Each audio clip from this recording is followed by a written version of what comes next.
Donc, autour de la table, Bénédicte Tilloy. Salut Bénédicte. Salut Stéphane. Fondatrice de 10h32 et de Ask for the Moon. Guy Mamoumani. Salut Guy. Bonjour. Co-fondateur du groupe Open. André Le Scruc-Pietri. Salut André. Salut Stéphane. Président de Jedi Joint European Disruptive Initiative. Disruptif. Absolument. On pourrait croire défense. Les deux d'ailleurs sont un peu liés, mais c'est disruptif initiative. Les retraites, alors juste très rapidement, parce qu'il y a effectivement des sujets qui vous sont propres et je veux absolument qu'on en parle parce que les retraites, on peut. Je vais vous donner mon sentiment. Donc, alors non, pas un air de quoi qu'il en coûte. Mettons, parce que ça, je ne sais pas si on aura le temps d'en parler. Mettons, Macron temporise, parce qu'il temporise. Qu'on le veuille ou non, il recule. Et moi, j'avais laissé entendre après les législatives qu'on aurait une chiracisation totale, système bloqué, une majorité frileuse et des oppositions chauffées à blanc. Voilà, il n'avance pas. Guy, t'es pas d'accord avec ça ? Si, je suis assez d'accord avec ça, mais pas sur le sujet des retraites. En fait, parce que je trouve que c'est un sujet quand même assez fondamental et je ne crois pas que ça soit temporisé que de dire que je vais passer par le Parlement. On a une nouvelle Assemblée nationale, un sujet fondamental, ça mérite un débat. Et je crois qu'il est assez décidé, puisqu'il a parlé même de dissolution en cas de motion de censure. Donc pour moi, sur le sujet de la retraite, parce que je suis assez d'accord sur le reste. Mais un débat sur quoi ? On va perdre du temps. Non. Un débat sur quoi ? Quel argument nouveau penses-tu pouvoir entendre à l'occasion de ce débat ? Eh bien, même s'il n'y a pas d'argument nouveau, je pense que c'est bien de se poser, de reposer tous les arguments de chacun et de discuter et d'être irréprochable en termes démocratiques. Je suis totalement d'accord avec ce que vient de dire Guy. C'est-à-dire qu'on ne peut pas porter un sujet aussi grave sans réécouter tout le monde. Après, ça ne retire pas sa détermination. C'est l'ancienne DRH de la SNCF qui dit ça. Ce que je dis, c'est que quand il y a des parties prenantes qui sont à ce point opposées, il y a aussi des alliés. Eh bien, il ne sert à rien de parler. Parler ne va faire que raidir les oppositions. Non, parce que ça donne des arguments, ça met des alliés potentiels dans le camp de tous ceux qui vont dire non. C'est-à-dire, en fait, À qui tu penses, là ? Dis-moi, à qui tu penses ? Je pense, par exemple, à la CFDT. Bayrou, il sera toujours allié pour ne rien faire, Oui, comme la CFDT. Oui, mais entre avoir été écouté et recevoir une gifle, je pense qu'il y a une grande différence. Et c'est une gifle que de ne pas écouter les parties prenantes à l'Assemblée. Voilà, c'est mon avis. André, un point de vue là-dessus, t'es pas obligé. Hein. Oui, non. Je pense qu'effectivement, le débat est important. Ce qu'on n'a quand même pas réfléchi, c'est qu'aujourd'hui, le débat public ne fonctionne pas. Voilà. Donc, ça, c'est vrai. Oui au débat, mais aujourd'hui, on est dans un affichage de posture et je crains qu'effectivement, on va passer 3 mois à avoir des postures, en plus avec l'effet projecteur que représentent les débats au Parlement. Ouais. Donc, c'est important de réimpliquer le Parlement. C'est la grande faute, je pense, du président il y a 5 ans, c'est de ne pas l'avoir fait. Et aujourd'hui, il paye le prix, mais si on ne réinvente pas la méthode, même cause, mêmes effets. Je suis d'accord sur le fait qu'il faut réinventer la méthode. Non, mais vous vous rendez compte, mais réinventer là, mais on n'en sort plus. Mais en fait, oui. Enfin, c'est incroyable, on peut pas. Enfin, à un moment, il faut que ça s'arrête quand même de réinventer les méthodes, de faire des rapports, de faire des palabres, etc. Sauf que c'est pas les mêmes interlocuteurs qu'avant le Covid. Ça date d'avant le Covid, cette histoire. Ah oui, qui a changé ? Laurent Berger, il est toujours là, il est toujours catégoriquement opposé au relèvement de l'âge L'Assemblée n'est pas la même. Légal, et ça ne changera pas. L'Assemblée n'est pas la Mais même. non, elle est chauffée à blanc, l'Assemblée. Oui, mais enfin, commencer par une claque, je pense que ça n'aide pas à faire passer la suite. C'est bien dit. Vu comme ça, c'est bien dit, j'admets. Mais enfin, Napoléon n'hésite pas à l'entrée du pont d'Arcole, quoi. Bien sûr, mais je crois qu'on n'est pas tout à fait sous le même régime. Et alors, l'histoire du MEDEF, André, là aussi, on ne va pas être d'accord du tout. Donc, je redonne, on en parlait hier, Bruno Le Maire. Donc, le MEDEF, qui nous dit, il n'est pas de bonne politique budgétaire avec de l'addiction à la dépense publique. Je crois que c'est ça la phrase. Voilà. Et Bruno Le Maire qui répond, si le MEDEF n'est pas content, qu'il nous aide à faire le ménage dans les aides aux entreprises, ou bien qu'il renonce à la baisse des impôts de production, ou encore qu'il soutienne la réforme des retraites. Alors, je vote Le Maire, moi. Non, mais c'est fou quand même, parce que je l'ai écouté avec beaucoup d'attention. C'est fou. Et d'ailleurs, les 2 phrases que tu viens de citer, mais la réponse de Le Maire n'a rien à voir avec le sujet du MEDEF. Le MEDEF parle de dépenses publiques. Le maire parle d'impôts. Non, d'aide aux entreprises. Ou d'aide aux entreprises, d'impôts. Ce n'est pas de la dépense publique. La dépense publique, c'est ce que je vais sortir de ma poche. Pas ce que je vais rentrer en moi. Et là, je crois que ça démontre un problème que nous avons énorme dans notre pays. C'est une confusion totale entre ce qui rentre dans la poche du public, et qui est tout à fait respectable, et qui est déjà colossal, puisque nous avons quasiment le record du monde, en tout cas des pays de l'OCDE. Ah, on l'a. Voilà. Et de l'autre côté, des dépenses qui partent dans tous les sens et qui ne sont pas justifiées. Mais André, le même MEDEF, Oui. Guy, pardon. Donc le même MEDEF dit, il ne faut pas faire la réforme des retraites, parce qu'il commence comme ça, sa phrase, Bruno Le Maire, qui nous soutiennent sur la réforme des retraites. Le MEDEF dit, il ne faut pas la faire. Et le MEDEF veut, je ne vais pas rentrer dans les détails, parce que, mais un système à l'espagnol pour les prix de l'électricité pour les entreprises françaises, qui coûte une fortune. Voilà, on le sait. Donc à un moment, il faut être cohérent. Il a raison, le maire, il faut être cohérent. Vous voulez qu'on dépense des fortunes pour le prix de l'électricité, venez pas nous chercher. D'accord, alors là, je te fais sortir par la porte, tu rentres par la fenêtre, mais en fait, ça n'a rien à voir, encore une fois. Mais comment ça n'a rien à voir? À la fin, c'est le déficit public, mon Dieu. Ces deux sujets, je suis tout à fait d'accord. Mais le déficit public, il ne faut pas en créer de la confusion. Il y a d'une part de la dépense et d'autre part des recettes. Les recettes sont déjà énormes. Je vais répéter ce que j'ai dit. Oui. La dépense, elle est totalement pas contrôlée. Et si le MEDEF dit qu'il faut contrôler les dépenses publiques, on ne peut pas lui reprocher. Maintenant, je suis tout à fait d'accord avec toi. C'est ridicule la position du MEDEF sur l'électricité. Mais c'est un autre problème. D'accord. Voilà, donc reprends la phrase que tu as citée. Alors là, je ne peux que la partager. D'accord. Bon. Mais enfin bon, bref, Bénédicte, Moi, j'ai rien à rajouter là-dessus. J'ai rien à rajouter. André, entre nous deux, là, tu arbitres. Non, T'es pas obligé, hein, on a beaucoup de choses à dire. Moi personnellement, j'avoue que cette espèce de phrase-là, la France est à l'euro près, pour moi, c'est la quintessence de la décrédibilisation de la parole publique. Mais c'est ridicule. Ah oui, ça, On est sur un déficit historique. Et on vient nous donner des leçons, on ne va pas dépenser 1 euro. Mais de qui on se moque? Je pense que là, on participe à vraiment à une démocratie qui se délite, parce qu'on ne va plus croire les dirigeants publics. Moi, ce que je vois aussi, c'est que dans ce budget, je ne parle pas des retraites spécifiquement, mais on n'a aucune ambition de réforme de l'appareil public.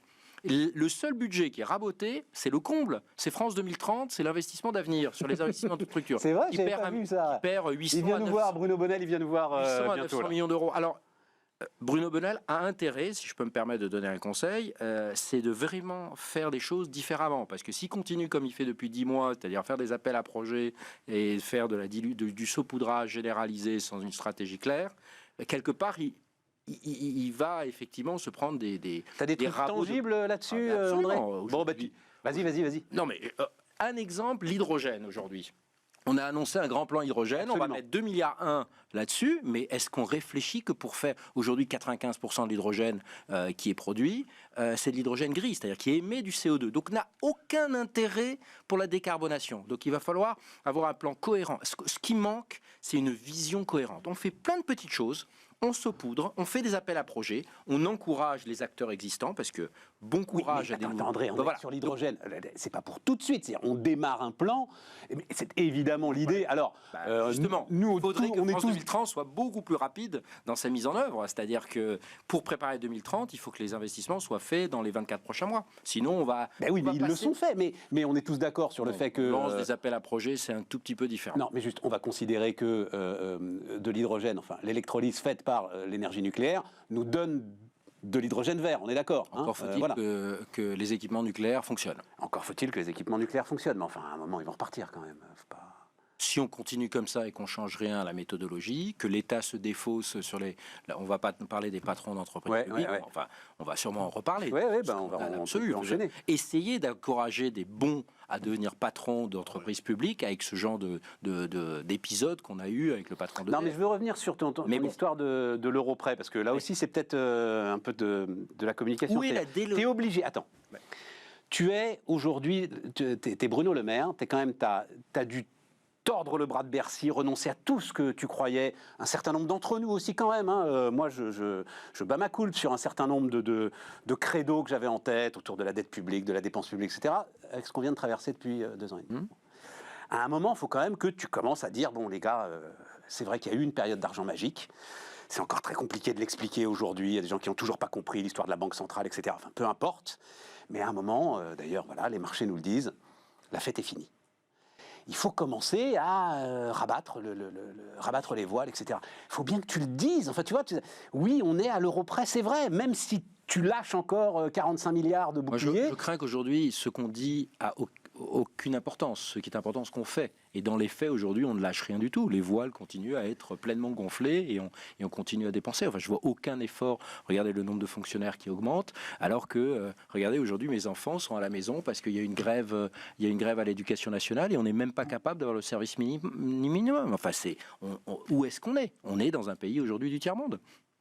Et je ne sais pas où passent les centaines de milliards de l'administration publique. C'est quand même le job de Bruno Le Maire de gérer la fonction publique, en tout cas l'argent de la fonction publique. Donc venir alors répondre au MEDEF pour des questions d'aide et compagnie qu'on peut discuter. Hein. D'ailleurs, moi je suis pour les deux, hein, c'est-à-dire enlever des aides, mais aussi réduire justement les dépenses publiques. Et donc, ils ne font pas le job. Macron le premier. Il avait promis une réduction des coûts de la fonction publique. Ça n'a pas été fait. Non, mais parce qu'en fait, on passe tout le temps, il passe ou nous passons tout notre temps à parler du quoi et pas à parler du comment. Et en fait, là, moi, ce que je constate, c'est que je trouve que dans l'État, la manière dont on déploie les projets, c'est toujours lent, long, et on en accepte l'augure. Et en fait, ce qui fait changer les choses, c'est qu'en fait, quand tu te dis qu'au lieu de passer 3 ans, tu vas passer 3 mois, au lieu de 3 mois, tu vas passer 3 semaines, 3 jours, et ça change la logique. Et on ne peut pas dire que ce n'est pas accessible. Parce que quand on se met dans cette posture-là, on arrive à obtenir des résultats. Et je pense que c'est ça. Tu sais, la semaine dernière, Guillaume Poitrinal a envoyé un petit tweet avec la couverture de son bouquin sur le temps. Voilà. C'était il y a 10 ans qu'il l'avait écrit, à l'issue de 2 ans d'une commission dont on avait cru qu'elle allait pouvoir, commission de la simplification, dont on avait cru qu'elle allait pouvoir aboutir à quelque chose, et puis rien. Mais en fait, le rapport... C'est pour ça, vous voyez, quand vous me dites qu'il faut encore rediscuter sur les retraites. C'est inscrit dans les gènes de l'État d'avoir un rapport au temps qui est long. Dès que tu te changes le logiciel et que tu t'obliges à faire, mais tu sais très bien dans ton activité, tu sens pas une toute petite contradiction avec ta position sur les retraites, là, quand tu dis ça, ma chère Bénédicte ? Non, parce que dans la conduite de projet, il y a des moments clés dans lesquels il faut savoir respecter, et ça, je pense qu'il faut y faire attention. Et par ailleurs, dans la conduite de projet aussi, il y a de l'accélération à conduire. Moi, j'étais très bousculée par une phrase que j'ai entendue quand j'avais fait la Singularity Université il y a 5 ans de ça. C'était Think Exponential. C'est-à-dire, ne te demande pas comment tu vas faire 10% de mieux, demande-toi comment tu vas faire x10. Et quand tu te mets ce logiciel dans la tête, en fait, il y a des tas de choses que tu ne fais plus du tout. Tu vas aller chez Jedi. Des choses que tu fais de manière différente, mais ça change tout. Et je t'assure, j'ai l'impression d'avoir passé 27 ans de ma vie à faire d'une certaine manière, et en ayant appris à faire plus vite, plus court, plus condensé, tu t'aperçois qu'en fait, tu renonces à très peu de choses pour obtenir des résultats qui sont significativement bien meilleurs. Bon. Et je pense que le quoi est important, et le quoi n'est pas un sujet d'intérêt pour les gens dont on parle. Là où on peut sombrer dans un pessimisme profond, c'est que qu'est-ce qu'il faudrait de plus que le Covid ou la guerre en Ukraine pour nous amener à ce genre d'approche? Eh bien, apparemment, même ça ne nous suffit pas. On se fait bousiller un pipeline devant l'Europe. Enfin, je veux dire, je crois que Bénédicte a résumé en 30 secondes ce que, justement, devrait être France 2030. Eh ben non. France 2030, continuer avec des appels à projets. Ça, je suis d'accord où avec on ça. disperse l'argent. Nous, on va sortir un petit papier sur comment éviter l'échec de France 2030. Hein, tu le sors quand, dis donc? Il vient le 10, Bruno. Tu m'envoies le brouillon d'ici une dizaine de jours. Donc c'est parfait, ça sera en bon timing. Et je pense qu'on va à nouveau dépenser 34 milliards d'euros en pure perte. En pure perte. Aussi simple que ça. 34 milliards d'euros. Ouais, enfin, tu sais... On en a mis combien Oui, mais enfin... 60 pour arroser le sable, arroser le sable sur l'essence. L'innovation, c'est ce qui nous permettrait de totalement changer la donne. Ah oui, ça change la donne, c'est au niveau... Oui, bien sûr. À nouveau, c'est une question de méthode et pas d'argent. Plus d'argent est toujours mieux que moins d'argent. C'est une question de méthode. Je rappelle que l'argent initial qu'a obtenu Moderna de la DARPA, c'est 700 000 dollars. À l'époque, c'était même moins en euros. C'est ça qui a été le premier déclic. Le premier déclic. parce que personne... De l'ARN messager. Et de fait, le Covid, tu dis, ça nous a pas appris. Ça nous a quand même appris que dans des horizons de temps très courts, on était capable de s'adapter dès lors qu'on avait conscience qu'il y avait des enjeux brûlants. Quand même. Et moi, je trouve que c'est pas si mal. Et donc, cette logique-là, elle n'a pas servi... Elle n'a pas percolé. Elle n'a pas percolé, en fait. Elle n'a pas sédimenté. C'est comme si, finalement, ce moment, en fait, était une parenthèse et pas une inspiration pour la suite. Bénédicte, on s'est adapté à coût de 600 milliards d'euros. Oui et non. Oui et non. Il y a quand même eu des... C'est facile de s'adapter quand le pognon tombe et que tu fais rien, tu vois. Il y a eu quand même des transformations dans les entreprises, quand même. Tu peux pas dire que ça a rien fait. Tu peux pas dire que ça a rien fait. Ça a changé fondamentalement les comportements de rapport au travail. Et ça, on va en parler. C'est quand même sans doute. important. Mais on est encore, mais peut-être pas pour le meilleur. Mais là encore, on est dans le comment, tu vois. Et moi, je suis très frappée. Enfin, je vais pas le redire, j'ai déjà dit une fois. Le comment n'est jamais un sujet pour les... patron d'entreprise publique, donc effectivement là, dans ton ancienne maison chaotique, donc c'est le patron de SNCF Réseau, Luc Lallemand, un Belge d'ailleurs, débarqué de son poste par l'État actionnaire. Alors c'est très compliqué, SNCF Réseau, après la réforme et tout, on ne va pas rentrer dans ces détails, mais en fait en gros, il fallait faire plus avec moins d'argent. Le gars a dit, je ne sais pas comment vous faites, l'État actionnaire a dit, dehors, on va trouver un gars qui va être capable de le faire. Et puis pour EDF, donc on en a déjà beaucoup parlé, juste en termes d'information, le gouvernement penche pour une dissociation des fonctions à la tête d'EDF. Luc Rémont, l'actuel responsable des opérations internationales de Schneider Electric. Quand le secteur public a un problème, il va chercher chez Schneider Electric. Oui, voilà. C'est la nouvelle pépinière, des talents patronaux. Et Claude Imoven, président d'Orano, tiennent la corde pour prendre respectivement la direction générale et la présidence du groupe. Bénédicte, on sent bien qu'il est... Enfin, ça devient de plus en plus compliqué de devenir patron d'une entreprise publique. En fait, quand tu es patron d'une entreprise publique, tu as l'impression, en fait, tu dois faire du management quantique, en fait. C'est-à-dire, il faut faire à la fois en sorte que les portes soient ouvertes et fermées en même temps. Voilà.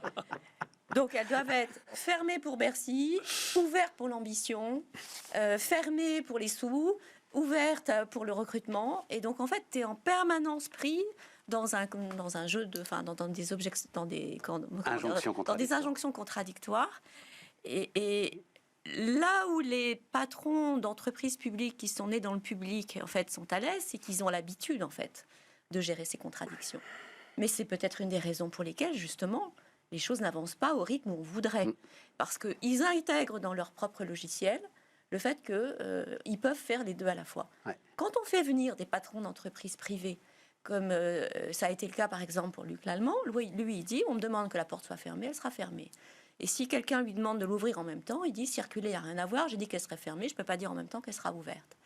Et du coup, ça crée un peu de schisme dans l'appareil d'État, parce qu'ils ne sont pas habitués à avoir des patrons qui raisonnent comme ça. Donc ils le prennent pour des gifles, parce que c'est une manière de parler dont ils n'ont pas l'habitude, mais de fait, c'est ce qui se passe.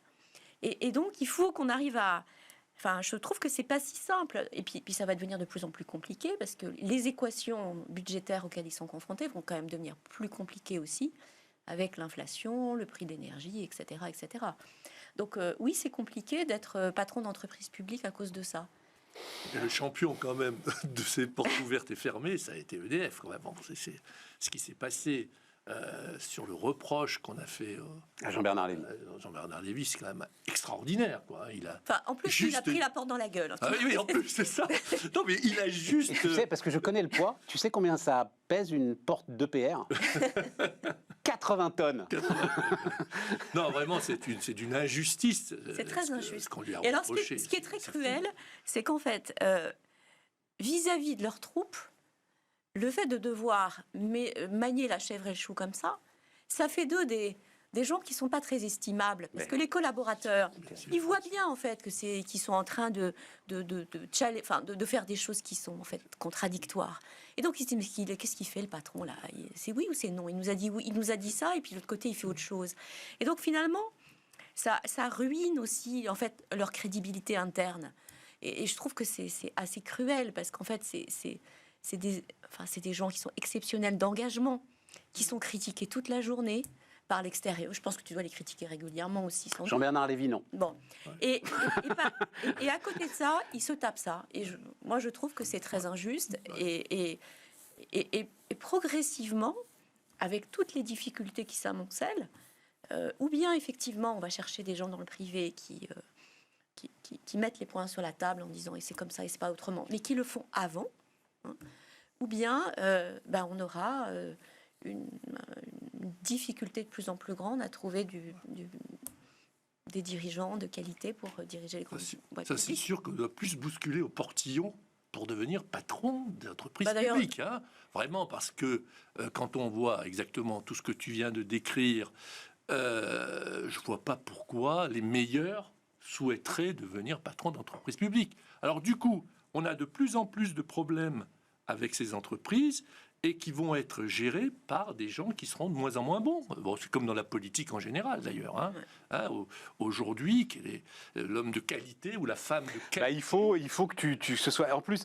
Parce que même si tu es dévoué, comme tu l'as dit, même si tu as un sens du public, j'ai des tas d'exemples en tête, d'ailleurs, eh bien, à la fin, on t'écœure. Mais, je l'ai beaucoup raconté ici, donc je vais le dire très vite. Jean-Bernard Lévy, il est rentré en mission.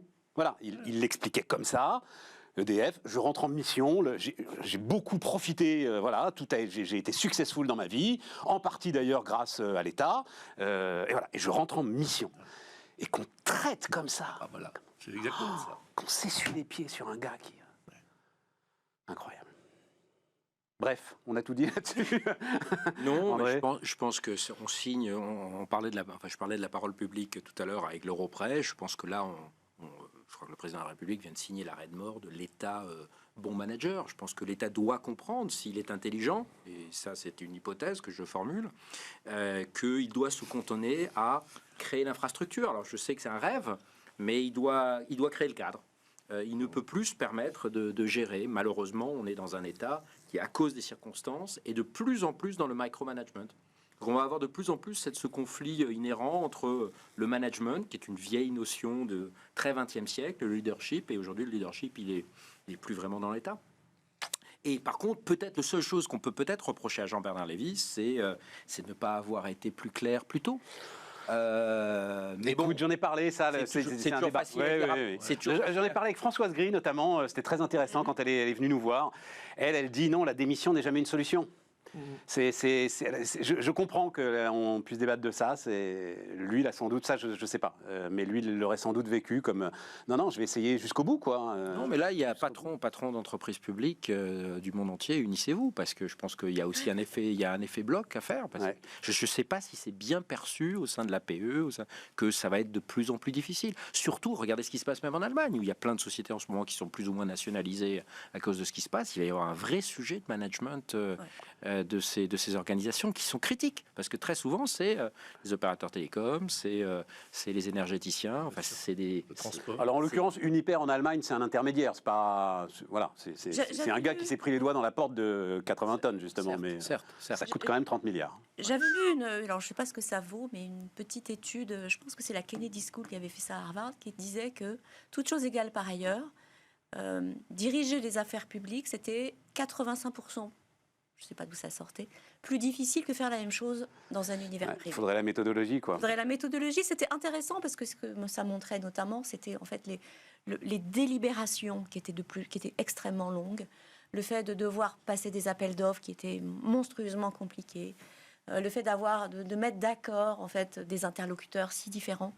Moi, j'ai des souvenirs de conseil d'administration de la SNCF où on a des interlocuteurs publics qui ne disent pas la même chose dans la même séance. C'est-à-dire les uns s'indignant de la dette et les autres demandant qu'on engage des dépenses dont tout le monde sait qu'elles n'ont aucun intérêt. Donc, entre ministère des Transports et ministère des Finances, par exemple. Je vais faire un pont peut-être hardi entre notre premier sujet sur les comptes publics et ça. Si véritablement on veut changer de méthode, il faut aussi que l'État actionnaire rende des comptes. Où est-ce qu'on a aujourd'hui la gouvernance de ce qui s'est passé sur la politique nucléaire depuis 10 ans? On le voit nulle part. Et tant qu'on ne le fera pas, l'État va avoir du mal. Mais là, il faut pas aller à Canossa, mais il faut faire un bilan très clair. Pourquoi Fessenheim? Pourquoi le manque de recrutement de compétences? Pourquoi on s'acharne aujourd'hui, là aussi, pour mettre une pierre un petit peu dans la mare, c'est pourquoi est-ce qu'on s'acharne sur l'EPR? Pourquoi est-ce qu'on ne se concentre pas? France 2030 devrait se concentrer sur ce qui se passe, sur ce qui est aujourd'hui, qui est la folie absolue aux États-Unis et même en Allemagne et au Japon, qui est la fusion nucléaire. Oui, mais là tu as un besoin quand même. Alors je vous rassure, les rapide, EPR, oui, mais enfin avant qu'on les ait. Je vous rappelle le temps qu'on a mis en Finlande écoute, j'ai montré hier la montée en puissance donc Olkiluoto, là, le fameux l'EPR finlandais. Ça y est. Est à 1400 mégawatts. Alors, c'était la semaine dernière, donc peut-être il doit être à 1500, 1600 maintenant. Il a démarré. C'est le réacteur le plus puissant de Scandinavie. Ce sera le réacteur le plus puissant d'Europe. Tout vient à point. Qui sait attendre? Mais je crois qu'il a démarré en 2000... La construction. Oh là là, je voudrais pas dire de bêtises. 5, 6 Voilà. Ouais, c'est 17 ans. 17 ans. Oui, mais c'est le premier. Il n'est pas dit que les suivants... Enfin, Flamanville est mal barré quand même. Ça fait 10 ans qu'on essaye Flamanville. Mais là, les prochains, non, tu peux penser que les prochains quand même vont être... Mais enfin, on est quand même on est en 2040. En Grande-Bretagne, ils sont bien, quoi. Voilà, Hinkley Point avance a priori à peu près normalement. On va marquer une pause tout de suite et on revient dans un instant.